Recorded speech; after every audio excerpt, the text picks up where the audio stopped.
kita buang masa menyebut Al-Allamah Al-Fadhil Al-Ustaz Abu Anas Abdul Basir bin Abdul Rahman untuk tampil dan menyampaikan nasihatnya kepada kita semua. Falyatafaddal majjuran mashkura. Bismillahirrahmanirrahim. Alhamdulillah. Wassalatu wassalamu ala Rasulillah nabiyyina Muhammad ibn Abdullah wa ala alihi wa sahbihi wa man sara ala nahdihi wa ihtada bihadihi wastanna bisunnati ila yaumiddin, amma ba'd. Yang dihormati Saudara Nawawi selaku pengurusi majlis dan juga mudir kepada Al-Fikrah, semua ahli-ahli dia, ikhwah dan akhwat sekalian, Assalamualaikum warahmatullahi wabarakatuh.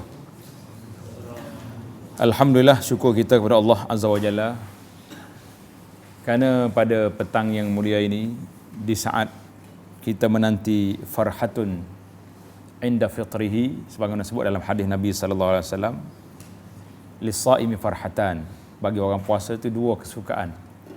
Suka yang pertamanya farhatun inda fitrihi, dia suka ketika nak buka puasa ataupun dah tamat puasa. Jadi di saat kita menanti zaman itu, alhamdulillah kita dapat juga bertaaruf dan juga berbincang sepatah dua dalam majlis ilmu ini, yang saya kira mungkin saudara-saudari kita selalu berjumpa tapi tidak bertemu, kata orang. Jumpa tak bertemu. Mana jumpa di alam lain, bertemu pada waktu lain. Sebab tu dia orang kata, nak pergi mana? Saya kata, saya pun tak tahu. Sebab alam yang kita duduk ni entah di mana. Tapi masih lagi dalam skop duduk di bawah alam yang nyata. Wujud, tapi tak tahu di mana. Itu kehebatannya dunia di zaman sains dan teknologi hari ini. Jadi alhamdulillah, perkembangan ilmu yang ada ini memberi peluang kepada kita untuk bertalaki secara lebih cepat daripada orang yang dahulu. Namun hadis yang disebut tentang hadis raf'ul ilm, diangkatnya ilmu itu, bila waktu diangkatnya ilmu, takkanlah di zaman kita hari ini orang yang lagi banyak perkembangan ilmu hari ini, ilmu diangkat. Karena itulah kalau kita teliti pandangan para alim ulama apabila membincangkan tentang hadis asyratis sa'ah, alamat kiamat yang menyebut tentang diangkatnya ilmu itu. Jadi bagaimana ilmu itu diangkat? Sebagaimana cerita hadis Ziyad Ibn Labid radhiyallahu anhu apabila dia bercakap tentang hadis Nabi sallallahu alaihi wasallam sebut, haza awanu ikhtilasil ilm minan nas. Sudah hampir sampai masa diangkat ilmu daripada manusia.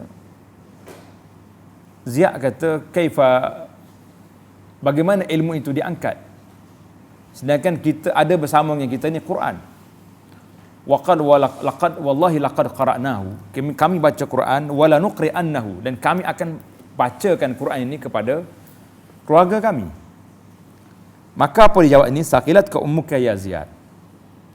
Jadi Nabi mengatakan, susahlah macam ni, kalau kita terjemah secara bebaslah, susahlah macam ni makmu. Sebab Nabi mengatakan At-Taurah wal Injil 'inda al-Yahudi wan Nasara, famaza yughnihim. Taurat dan Injil ada dengan Yahudi, ada dengan Nasara, tapi tak memberi apa-apa faedah kepada mereka.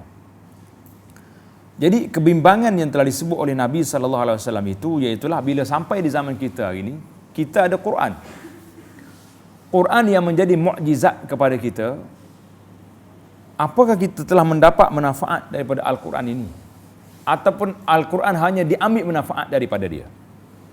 Itu dua persepsi yang berbeza.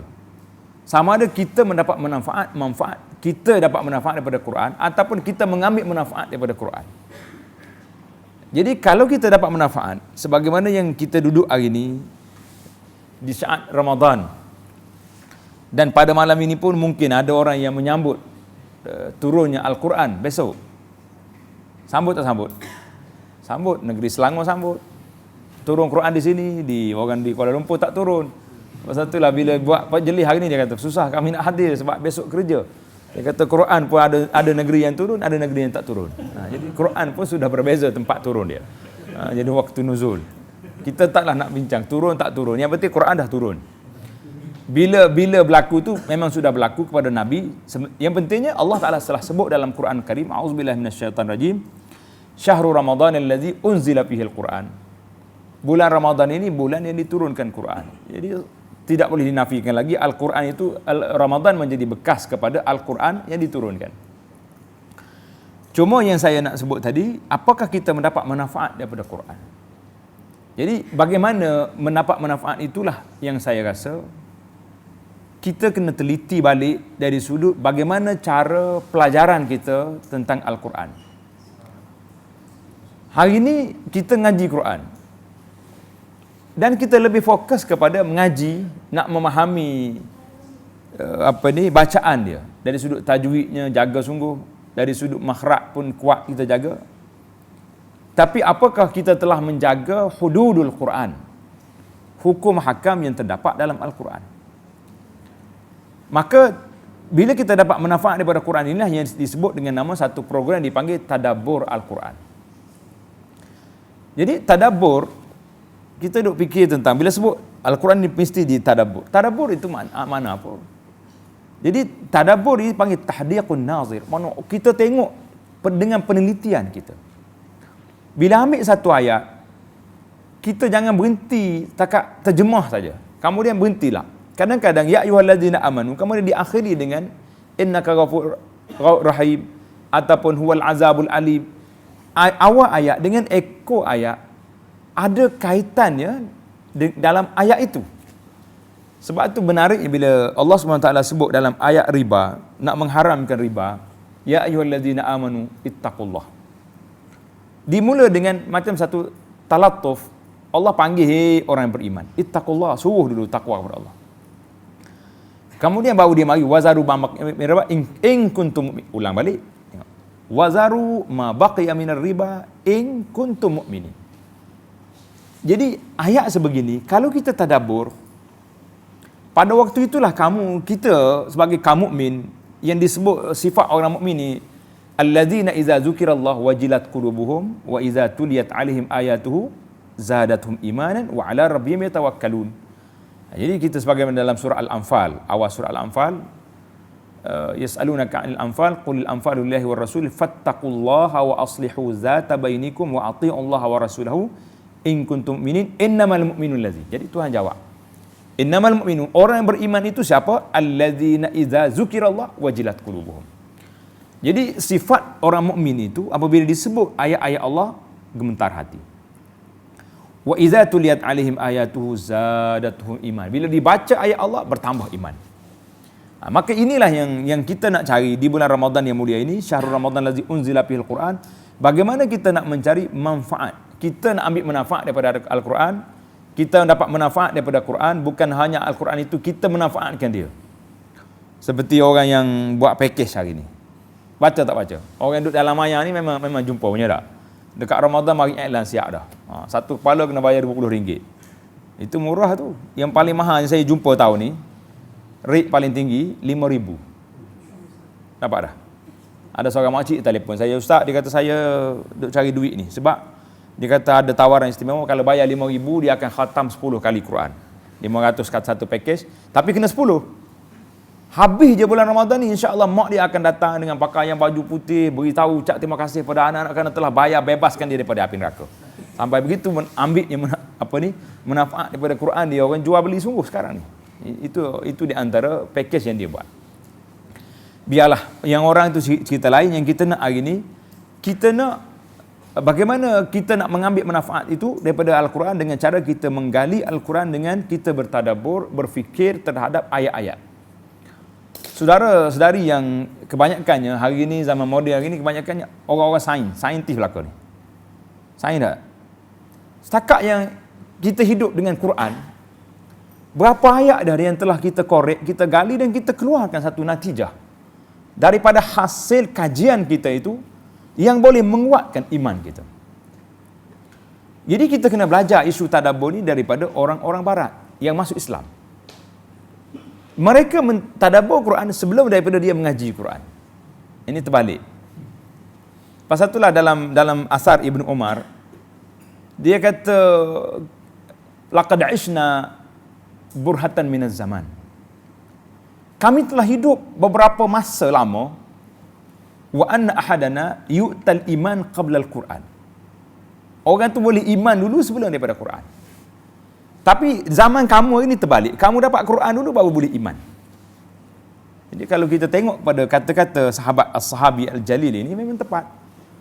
Sebab kita mengaji Quran daripada budak lagi. Umur 6 tahun dah. Masuk pasti dah. Pasti, apa lagi yang panggil, taski, taska, semua ada. Tunah asuhan kanak-kanak. Mengaji dah Quran. Tapi sampai hari ni pun kalau tak baca terjemahan, tak boleh nak faham juga Quran. Tak mana sabar 20 tahun mengaji Quran, tak boleh faham. Sedangkan kita baca benda lain, boleh faham pula tu. Budak darjah 6, boleh baca buku-buku cerita Inggeris. Pasal apa kita, kafardil muslim, anak orang Islam yang mengaji Quran daripada kecil, sampai hari ni, dia tua ke diri dah ni. Tak ngaku tua lagi kan. Baru nak habis, baru naik, lebah pada remaja sikit. Tapi tak bolehlah juga kita nak menguasai ayat-ayat Allah SWT ni, nak memahaminya dengan baik. Kenapa? Mungkin sebab sistem yang kita lalui itu tidak kena dengan cara. Jadi biarlah di saat yang baik begini, kita cuba ambil manfaat daripada Quran dengan cara kita tadabbur. Jangan pula tulis dalam Facebook lepas ni, ahli-ahli fikrah nak jadi ahli tafsir belaka, mufassirun. Nah, bukan mufassirun tu. Mufassir kena ada mekanisme dia, kena ada adab dia, kena.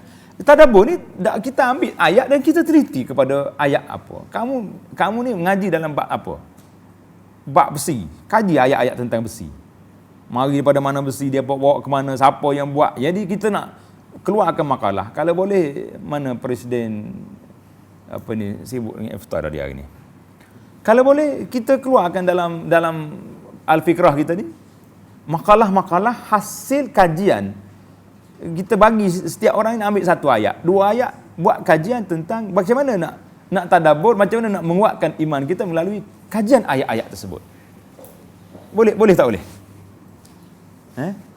Boleh tak? InsyaAllah boleh.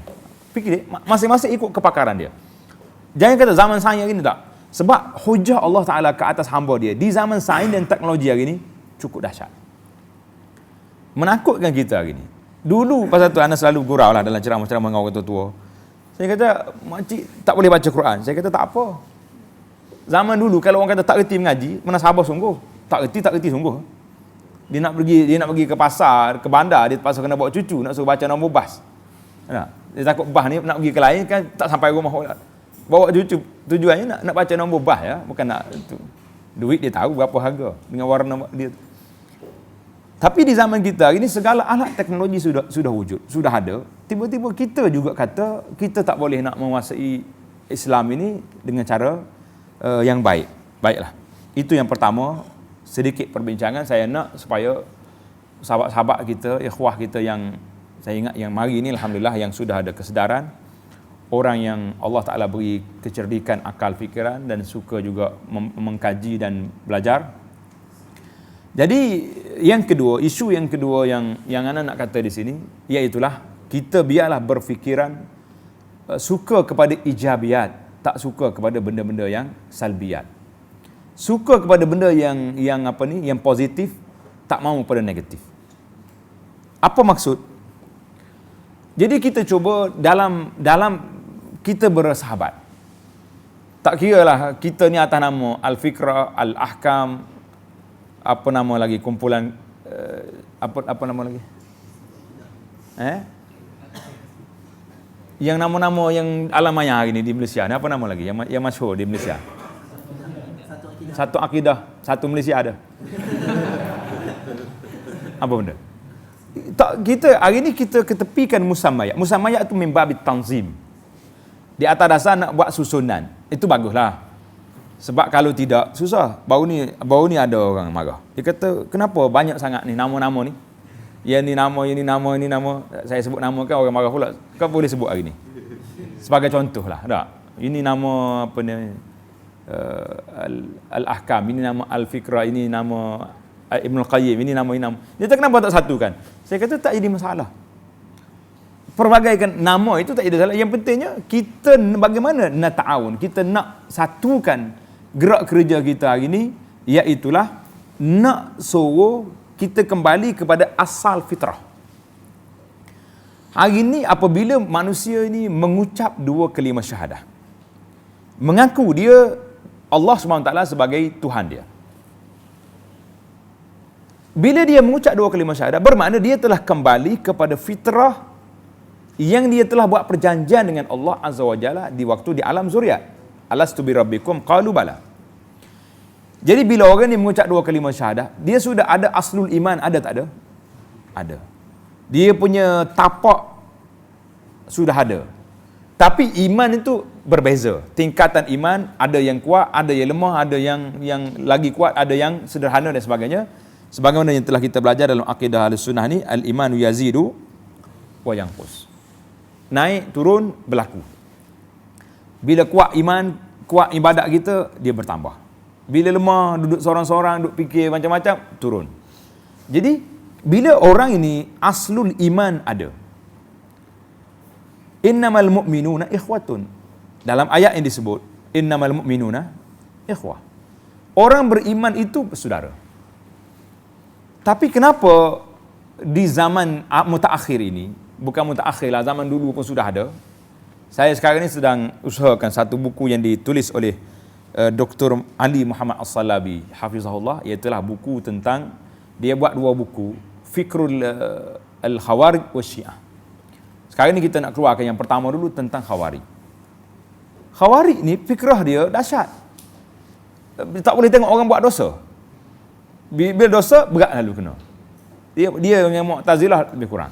Jadi, kita ketepikan perbincangan itu kerana di zaman ini, zaman orang panggil ghurbatul Islam, Islam tu sebagaimana dalam hadis Nabi kata, bada'al Islamu ghariban wa sayaudu ghariban kama bada fatuba lil ghuraba. Makna di zaman kita ini bilangannya ramai, tapi Islam duduk di saat ghurbatul Islam. Sebab penghayatan terhadap Islam itu agak longgar.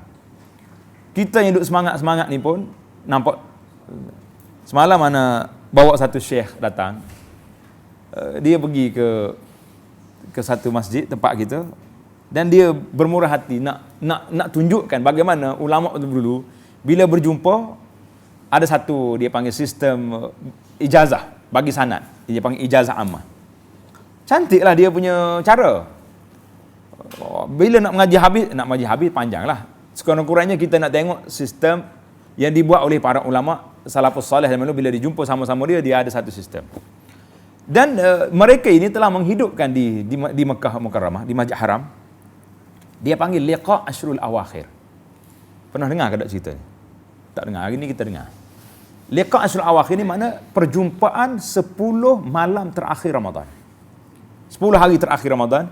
Jadi setiap ulama yang datang daripada seluruh pelosok dunia yang beriktikaf di Masjid Haram mesti kena bawa, setiap orang kena bawa makhtutat yang kecil-kecil. Manuskrip makhtutat ni. Yang lama-lama ikutlah. Orang Maghribi datang daripada Morocco, dia cari makhtutat ulama Morocco. Orang mari daripada sana negara Mesir bawa. Semua orang bawa. Jadi bila dia dalam liqah dia tu, dia baca. Setiap orang baca yang dia tahqiq. Jadi semua dengar. Yang dengar ni pakar lah kau ni, muhaqqiqun bakal yang dengar. Jadi dia dengar, dia kata khata'. Dia tasihah balik. Dia dengar balik.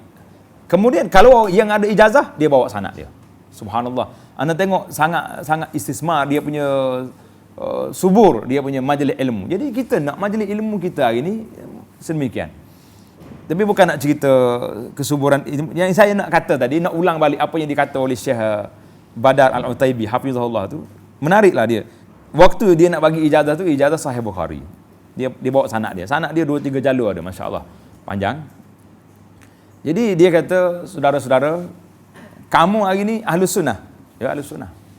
Pencinta sunnah. Berapa orang daripada kalangan kamu ini coba angkat tangan yang baca sunnah? Sahih Bukhari je saya pun tanya ini. Yang paling sahih sekali ba'da kitabillah. Yang dah khatam daripada awal Haddasana Umar bin Khattab sampai daripada Nabi sallallahu alaihi wasallam, nama lebihnya sampai ke akhir khatam kita Kalimatani khafifatan 'alal lisan, saqilatani fil mizan, habibatan ilir rahman, subhanallah bihamdihi. Nak baca awal sampai akhir. Berapa orang? Jadi, kalau soalan yang sama kita tanya kat sini, agak-agak berapa orang yang boleh jawab hari ni? Ini ya. Bila kita sebut, aku ni memang pencinta sunnah. Memang siapa tak cinta dengan sunnah? Orang tak cinta sunnah ni orang anti hadis pun kalau tanya dia kata dia cinta sunnah, cuma hadis dia tak nak pakai. Itu. Siapa kata tak sunnah kan? Jadi pertanyaan-pertanyaan begitu, maka apa yang kita nak ulang di sini, nak kata di sini, iaitulah kita nak kembali kepada aslul iman, asal fitrah. Bila orang tu ada fitrahnya, ada la ilaha illallah Muhammad Rasulullahnya, ya Nabi kita sebut dalam hadis yang sahih, Nabi kata man qala la ilaha illallah khalisan min qalbihi dakhala al-jannah. Mana orang ni ada tiket nak pergi ke syurga. Jadi biarlah kita yang hidup di zaman penuh dengan pancaroba hari ini, sahabat-sahabat, dalam apa wadah yang kamu duduk, dalam web mana yang kita masuk, biarlah yang kita nak duduk di sini iaitulah bagaimana nak menyebarkan salam. Sebagaimana dalam ayat yang Allah Taala turunkan pada malam Lailatul Qadar, salamun hiya hatta matla'il fajr. Mana salam itu dibahas panjang oleh para ulama itu, iaitulah kesejahteraan. Jadi kita nak suburkan dalam budaya kita hari ini kesejahteraan, ukhuwah, kasih sayang sama-sama seorang Muslim. Jadi cubalah bila kita tulis, nak like orang ke, nak share ke, nak apa benda yang dalam di alam maya kita ni, berhati-hati. Setiap benda yang kalau boleh mengguriskan perasaan orang ataupun yang memang tidak memberi faedah kepada ummah, jadi tak payahlah kita nak tulis benda-benda macam ni. Sebab apa? Umat kita sudah berada dalam keadaan lemah. Kelemahan yang ada ini kalau ditindas pula lagi dengan kelemahan yang ada, iaitulah wala tanaza'u fatafshalu wa tazhabu rihukum. Jangan apa ni, wala tanaza'u, jangan duk bantah-bantah, jangan duk balas sama kita, yang menyebabkan akan lemah lagi kita. Bila kita lemah, kita duk jaja sana sini, iklan sana sini, menyelamatkan akidah umat. Bila sebut selamat akidah umat, duk tulis itu pula, ini orang murtad ramai, orang mana apa benda yang kita buat untuk manusia ini tidak meninggalkan agama. Jadi apa peranan yang kita buat? Jadi kita letak target dalam kita ni sebagaimana hadis Nabi sallallahu alaihi wasallam dalam cerita Ghazwatul Khaybar itu, Nabi mengatakan la ayyahdikallahu bika rajulan wahidan khairul laka min humrin. Seorang kita boleh menyelamatkan manusia daripada api neraka, sama ada dia bukan Islam jadi orang Islam, ataupun dia sudah Islam tapi Islamnya jauh daripada kepahaman yang betul, salah faham dari sudut makna al-ubudiyah, makna apa. Jadi kita boleh menyelamatkan dia daripada berpahaman dengan pahaman murjiah yang memang telah disesatkan oleh para ulama zaman dulu dan juga zaman sekarang ini. Jadi kita cuba menyebarkan kasih sayang. Setiap ada orang tua orang Muslim, saudara kita, perbezaan al-masyarib ataupun mazahib itu ada satu perbezaan yang boleh ditangani dengan cara yang baik. Jadi itu sajalah yang saya nak kata. Kerana saya tahu syabab Islam ini dia banyak soalan yang akan dikemukakan, tapi soalan pun masa yang diperuntuk untuk saya hanya ada 3 minit saja lagi. Sila kalau ada soalan. Fadhal. Dakwah. Ini kena main gitar ni.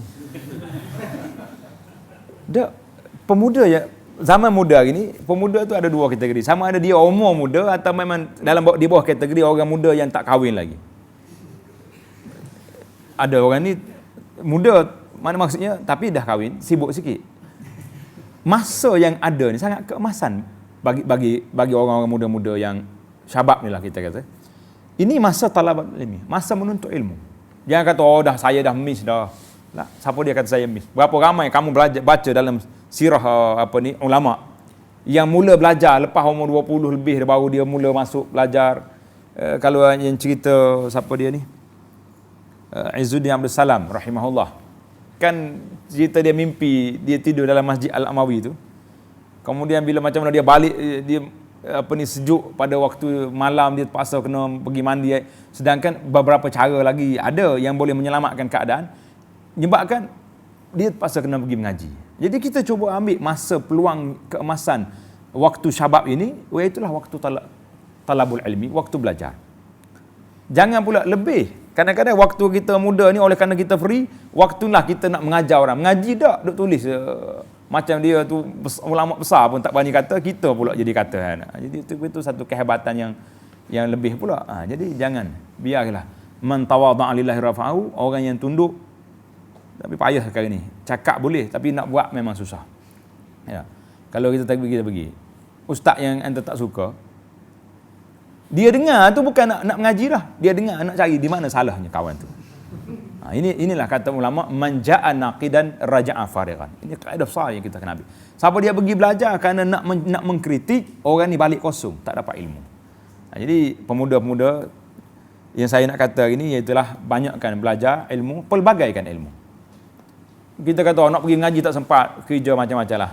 Yang tadi engineer kata pukul 8 malam baru dia habis. Dah. Ambil peruntukan 1 jam. Malam ni ngaji dengan ustaz ni. Malam besok belajar dengan ustaz ni. Tak boleh ustaz ni. Kenapa tak boleh? Dengar hak dia kata apa benda. Ni dengar tidak lagi tak boleh dah. Macam mana kita nak nilai satu benda tanpa kita mengambil pandangan dan pendekatan biar berbeza. Ustaz ni kata apa, ustaz ni kata apa. Jadi kemudian kita buat penilaian yang baik, barulah kita lebih terbuka. Kalau tidak, dunia ni satu lorong je. Sedangkan lebuh raya kita nampak lorong. Benar tak? Baik, ada lagi.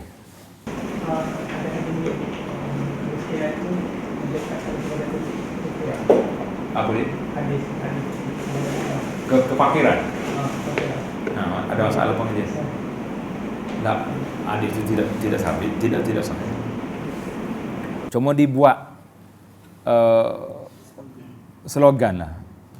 Sebab ada agenda tertentu. Wallahu alam. Satu lagi yang terakhir.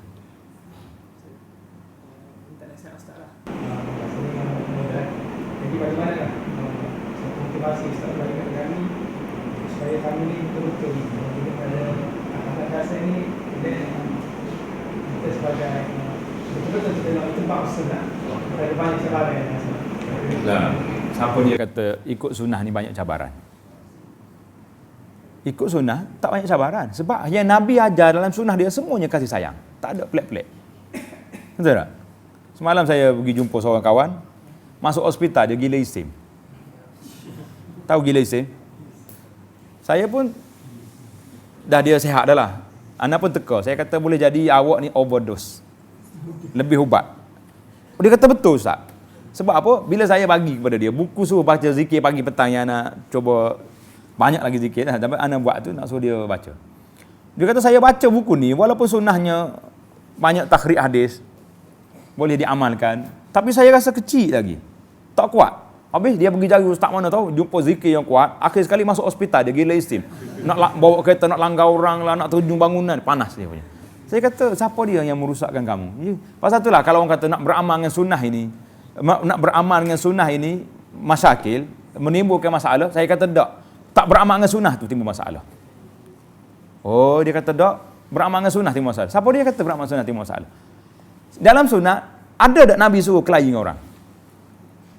Ada. Berapa banyak uslub-uslub yang digunakan oleh Nabi sallallahu alaihi wasallam yang boleh katakan semua uslub yang digunakan semua diterima. Termasuklah badui yang datang buang air dalam masjid pun, bila semua orang marahkan dia, Nabi tak marah. Dia sayang kepada Nabi sallallahu alaihi wasallam. Dia kata Rasulullah seorang tak marah aku. Kau orang lain pakat marah aku. Memang salah dia buat tu. Tapi macam mana kita nak menyebarkan kasih sayang? Pasal itulah Ana selalu buat, mungkin tu dah dengar dah dalam YouTube tu banyak sangat dah kita dah ulang cerita ni, tapi nak ulang hari ni live ni. Live ni lain. Kalau dia panggil sanad, dia panggil sanad Ali lah. Sanad Ali. Bagaimana seorang pak cik yang jadi AJK masjid, dia oleh kerana dia tulis di masjid dia ni zone tutup aurat. Bila orang tak tutup aurat masuk, nak buang air, budak perempuan ni tak tutup aurat masuk. Dia halau budak tu. Mu tak baca? Oh, punya hebat ni. Baca ni, zon tutup aurat. Tak tutup aurat tak boleh masuk. Pakcik, saya nak pergi tandas. Banyak lagi tempat lain. Jadi bila dia cerita dengan saya kata subhanallah, Islam tidak ajar sama mereka orang ni terkencing depan pintu masjid kita. Bagi dia pergi tandas dulu. Lepas dia sudah, mari sini kita terima kasih kerana telah menggunakan khidmat masjid kami ni. Alhamdulillah orang yang buat masjid ni boleh pahala. Kemudian pegang dia. Apa maksud zon tutup aurat? Cerita dengan dia tentang aurat kewajipan dia, tentang kata kemudian pihak masjid sediakan kain skaf yang kecil. Beli RM2 kat Maidin tu. Kata oleh kerana adik masuk masjid kami tak boleh keluar kecuali dah tutup aurat, bagi saya tudung kat dia. Dan cerita dengan penuh kasih sayang. Saya ingat budak ni akan pakai. Tapi kalau kena macam ni, dia kata mati hidup balik aku tak pakai, tak tutup aurat. Nak kencing pun tak boleh, ke aurat punya pasal. Jadi kita tidak menyebarkan, tidak menyuburkan. Jadi yang kata orang kata berpegangan sunnah ni berkelahi dengan orang sebab kita buat masalah dengan orang. Seolah-olah bila kita betul, hak lain tu tak betul berlaku. Sedangkan benda tu masih lagi dalam skop khilaf yang dibolehkan, ataupun masih lagi ada pandangan ulama yang berbeza dengan kita. Kalaulah khilaf itu dhaif sekalipun, tapi dia ada sandaran-sandaran yang tersendiri yang kita hormat kepada sandaran dia. Kemudian dengan pendekatan yang ada al-khuruj minal khilaf mustahab, kita dah guna kata-kata yang digunakan oleh para ulama. Keluar daripada khilaf itu mustahab. Jadi hak ni khilaf, hak ni tak khilaf. Yang selawat ni sahih, yang selawat ni tak sahih. Jadi kalau kita ambil yang tak khilaf ni lebih baik. Tapi kalau mengata hak ni tak tahu mari mana ni. Sanak tak ada. Ia ni hancur kita bagi. Siapa tak marah kita? Jadi masalah hari ni bagaimana pencinta sunnah, bagaimana nak mengamalkan sunnah yang menyebabkan orang lebih sayang kepada kita. Itu yang kita nak bincangkan. Oleh kerana waktu sudah tamat, saya berhenti setakat itu dulu. Aku qauli hadza. Wassalamualaikum warahmatullahi wabarakatuh.